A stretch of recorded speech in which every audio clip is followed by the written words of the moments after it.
Vasseur voit Mercedes et Red Bull lutter davantage pour attraper la tête de grille. Ah, mais, enfin, on dirait qu'ils considèrent que Ferrari est juste c'est la deuxième force, mais juste qu'ils n'arrivent pas à mettre tout bout à bout. Moi, je suis pas sûr de ça hein, quand même, Frédéric, hein. Tu m'as l'air bien optimiste là quand même, hein. Je ne veux pas parler de stabilité arrière, l'équilibre change beaucoup selon les conditions, ça rend les pneus difficiles à gérer. Il pointe aussi le manque de régularité entre les séances quand la FP2 se termine avec une bonne voiture bien équilibrée et que la FP3 débute avec un comportement différent, c'est frustrant pour les pilotes. Pour Vasseur, McLaren survole la concurrence davantage qu'il ne laisse penser les écarts sont rapides. Mercedes et Red Bull souffrent encore plus que nous en termes de constance.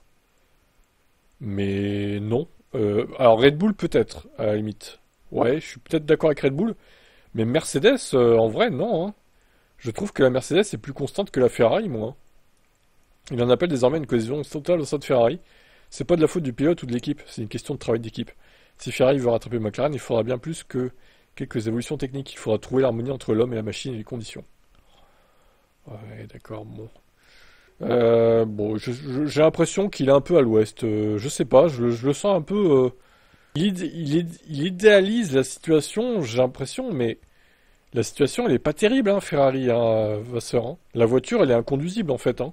Alors, elle peut être capable du meilleur, comme on a vu en milieu de course à Bahreïn avec les pneus médiums. C'est vrai elle était même limite plus rapide que les McLaren. Mais si ça arrive, genre, 20 ou 10, 15, 20 tours seulement sur toute une course qui en fait 60, c'est pas suffisant, en fait. C'est ça le truc. Il faut que ça arrive toute la course, Frédéric. Et oui. Moi, je le trouve, ouais, manque de réalisme. Manque de réalisme.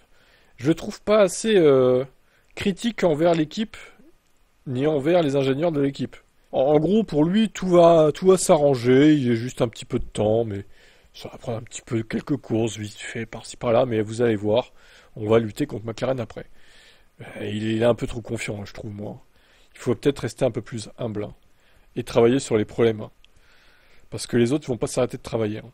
Donc ouais, il manque de lucidité. Voilà, c'est ça, manque de lucidité, Frédéric, en ce début de saison, je trouve. Quel est votre avis, vous?